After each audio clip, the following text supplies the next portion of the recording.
Hello? My girlfriend texted me. My ex is staying with us for a while. There's nothing to discuss. I didn't argue. I simply replied, no problem, packed my things, and moved out that same night. I sent the landlord her contact information, and when rent day arrived, reality hit her hard. I'm Nate, 32M. My girlfriend, Lauren, 29F. We'd been together a little over 3 years and living together for just under 1. This happened on a Tuesday night, right after dinner, while I was loading the dishwasher. She was leaning against the counter scrolling on her phone, already irritated about something. She'd been like that a lot lately. Short fuse, constant sighing, talking to me like I was an inconvenience instead of her partner. Out of nowhere, she said, so just a heads up, my ex is staying with us for a while. I stopped rinsing a plate. What? She didn't look up.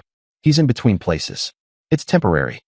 I waited for the part where she asked how I felt, or explained, or acknowledged how insane that sounded. Instead, she added, this isn't up for discussion, by the way. That was the tone she used when she talked to customer service reps. Flat. Final. Like I was an obstacle, not a person. I asked how long a while was. She shrugged.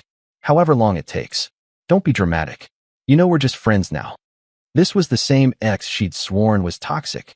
The same one she claimed cheated on her twice.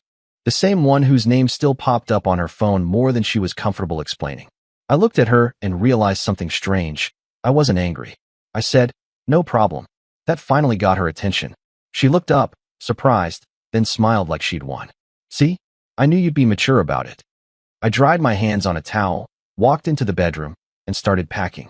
She laughed from the kitchen. What are you doing? Getting out of the way, I said.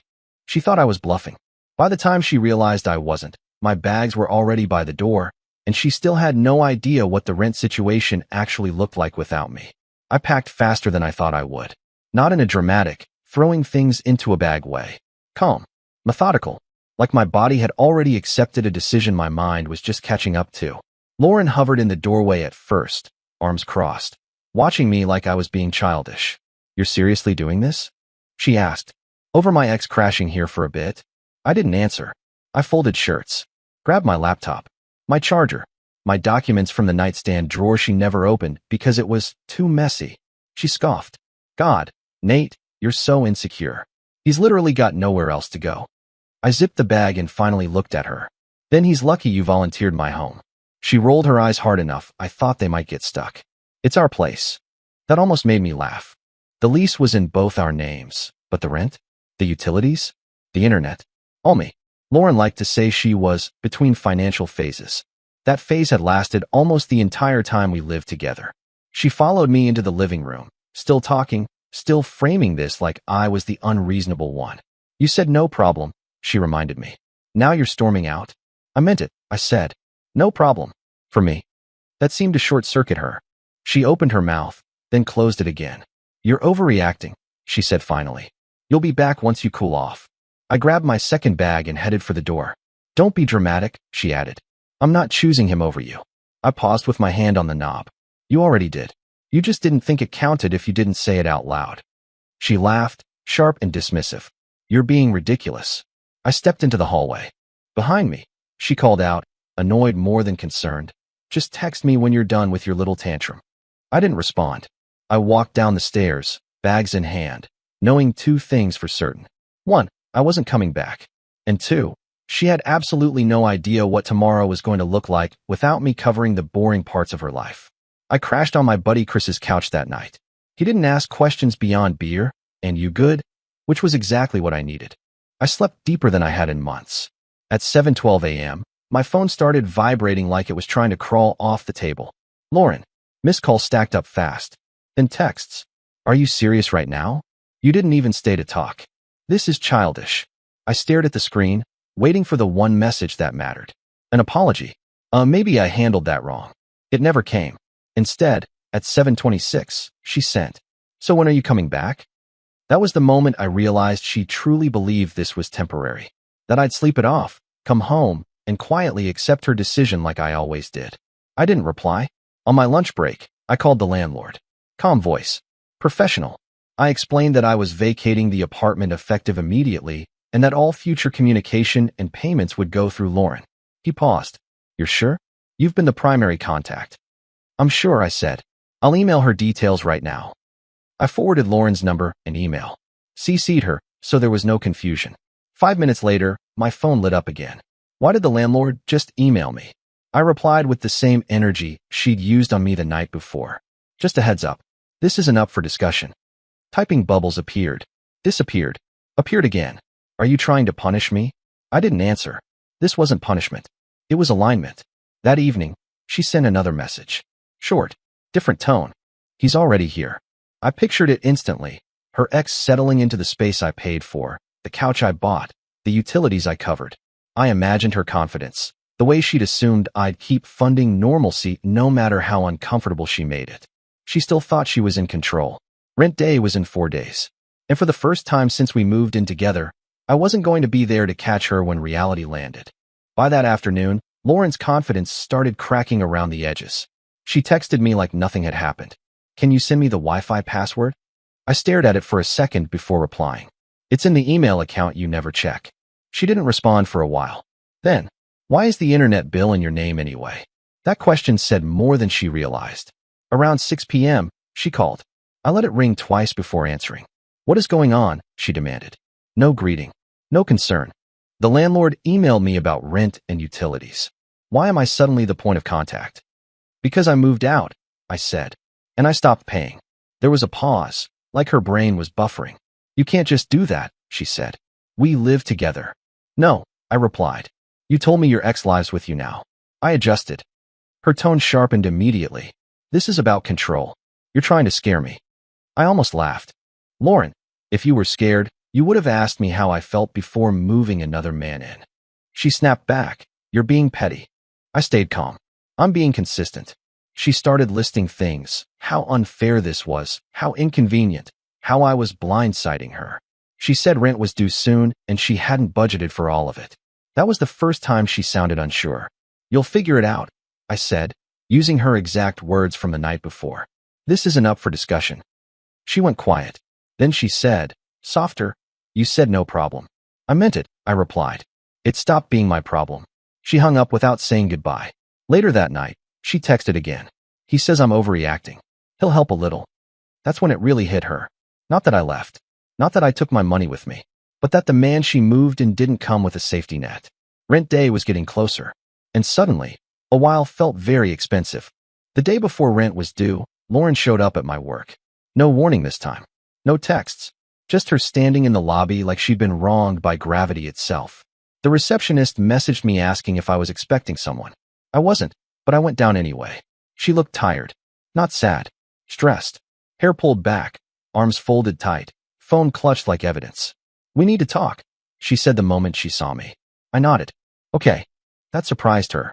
She followed me outside, already launching into it. You didn't tell me you were paying everything, she said. Rent, utilities, internet, everything. You made it sound like we were splitting it. We were, I said. I just covered your half. She scoffed. That's not the same thing. It is when the bills are due, I replied. She paced a little, heels clicking on concrete. He said he'd help, but he can't right now. He's still looking for work. I waited. Didn't interrupt. Let the silence stretch until she filled it. So I just think it's messed up that you left me like this, she continued. You didn't have to abandon me. I looked at her. Really looked.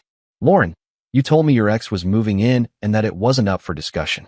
That's different, she snapped. That was emotional. This is financial. I almost smiled. So you agree, I said. The boring stuff matters. Her mouth opened, then closed. She changed tactics fast. Can you just cover this month? She asked. Softer now. Just this one. So I have time. I shook my head. No. Her face hardened instantly. Wow. So that's it. You're just done? I was done when you replaced me and expected me to keep paying, I said. She stared at me like she was seeing a stranger. Maybe she was. As she walked away, she muttered, I never thought you'd actually leave. I didn't follow her. Didn't correct her. Because I hadn't just left. I'd stopped carrying what she volunteered away. And tomorrow morning, the landlord would be expecting rent. No discussions, no excuses, no safety net. Just reality, knocking right on time. Rent day came quietly. No dramatic knock. No sirens. Just an email notification hitting Lauren's inbox at 9:03 a.m. I know the exact time because she texted me at 9:07. Did you seriously tell the landlord you're not paying? I was already at work, coffee half finished, inbox open. I replied calmly. I told him I moved out. That's accurate. 3 dots appeared immediately. This is insane. He's expecting the full amount. I waited a full 5 minutes before responding. Not to be cruel, just to let reality finish its sentence. Yes. That's when the calls started. Back to back. I declined all of them. 10 minutes later, another text came through, longer this time. Okay, listen. We can talk about him leaving. This doesn't have to blow up like this. There it was. The first actual negotiation. Not about boundaries. Not about respect. About money. I replied once. You said it wasn't up for discussion. She didn't respond right away. At 10:22, she sent a voice memo. I didn't listen to it. I could already imagine the tone. Controlled panic wrapped in frustration, trying to sound reasonable while the ground shifted underneath her. At lunch, Chris checked in. Everything okay? Yeah, I said. And for the first time, it wasn't a lie. At 2:15 p.m., Lauren texted again. He can't help. He thought I had this handled. That sentence said more than she realized. She told him what she told me, that it was handled, that it wasn't a problem, that she was in control. At 4:40, the landlord emailed her again, copying me by mistake. Please confirm payment by end of business day to avoid late fees. She immediately texted me. Can you please just spot me until next week? I stared at the message for a long moment. Then I replied. No. She didn't respond after that. And for the rest of the afternoon, my phone stayed silent. Not because things were resolved, but because there was nothing left she could say that would change the math. She invited someone else to live with her. Now she was living with the consequences too. The silence didn't last long. That evening, Lauren posted on Instagram a blurry photo of a wine glass on the counter, captioned, "When life forces you to see people for who they really are." Comments rolled in fast. Hearts. You deserve better. Men ain't shit. The usual crowd. Her ex commented with a flexed bicep emoji. That part would have annoyed me a week ago. Now it just felt predictable. Around 8 p.m., she texted again. Different tone. Less sharp. The landlord says if I can't pay by Friday, he's issuing a notice. I didn't respond. 10 minutes later. I'm not saying this is your fault, but you didn't have to make it this hard. That one actually made me laugh. Out loud. I replied once. You made a unilateral decision. I respected it. She called immediately. I answered this time. You're enjoying this, she accused, voice tight. You want me to struggle? No, I said. I want distance. This is just what distance looks like. She snapped back. You could have talked to me first. I kept my voice even. You told me it wasn't up for discussion. She went quiet, then tried something else. He's willing to leave, she said quickly. We can go back to normal. Normal. The word hung there. Normal was me paying while you decided. I replied. I'm not going back to that. Her voice broke, not emotionally, but strategically. So what? You're just abandoning me. I moved out, I said. You moved someone in. She hung up. Later that night, Chris told me something that stuck. Man, he said, she didn't want a partner. She wanted infrastructure. I went to bed thinking about that word. Infrastructure doesn't get thanked. It only gets noticed when it's gone. And by now, Lauren was starting to notice. By Thursday, the cracks turned into full-blown fractures. Lauren showed up at Chris's place unannounced. I wasn't home yet, but Chris texted me a heads up. She's here. Not calm. When I walked in 20 minutes later, she was sitting on the arm of the couch like she owned it, phone in hand, leg bouncing. Her ex wasn't with her. That felt important. Oh, so this is where you ran off to, she said, scanning the room like she was taking inventory. I didn't run, I replied. I relocated. She snorted. Cute. Chris made an excuse and disappeared into his bedroom. Smart man. Lauren launched right in. I had to borrow money from my sister. I waited. She asked why. Lauren continued, clearly offended by that fact alone. I didn't know what to say. That sounds uncomfortable, I said. Her eyes narrowed. You're enjoying this. I shook my head. You keep saying that. I'm not enjoying it. I'm just not fixing it. She stood up. You really don't care anymore, do you? I cared when you told me your ex was moving in and shut me down. I replied. You just didn't need my care then. She crossed her arms. He's leaving. That doesn't change anything. Her face twisted in frustration. Why not? That's what you wanted. I met her eyes. No. What I wanted was a partner who didn't make life-altering decisions and tell me to deal with it. She opened her mouth, then closed it again. For a second, she looked genuinely lost. Then she snapped back into herself. So what? You're perfect now. No, I said. I'm just done. She laughed bitterly. You're going to regret this. Maybe, I said. But I won't regret staying silent when I was told my opinion didn't matter. She grabbed her bag and headed for the door. Before leaving, she turned back. You really screwed me, she said. I answered honestly. You screwed yourself. I just stopped holding things together. When the door closed behind her, the apartment felt lighter. And for the first time, I realized the chaos wasn't following me anymore. It was staying with her. Friday morning came with a kind of quiet that only shows up after chaos runs out of leverage. No texts, no calls, no last-minute guilt bombs. I heard what happened later, from the landlord, actually. He called to confirm a few final details and, casually, mentioned Lauren had been frantic. Asked about extensions, late fees, payment plans. Apparently, she tried explaining that her financial situation had changed suddenly. Funny how sudden it feels when the person carrying it stops. By noon, she texted me again. Short, flat. He moved out. I stared at it for a moment, then locked my phone. An hour later, another message came through. I didn't think it would get this bad. That one almost worked. Almost. If it had come days earlier. Before the dismissal. Before the not up for discussion. Before she learned the hard way that independence is expensive when you outsource responsibility. I replied once. I did. That evening, I ran into one of her friends at a bar. She gave me a look like I was the villain in a story she'd only heard half of. She's really struggling, the friend said. She didn't expect you to just leave like that. I nodded. She told me to adjust. I did.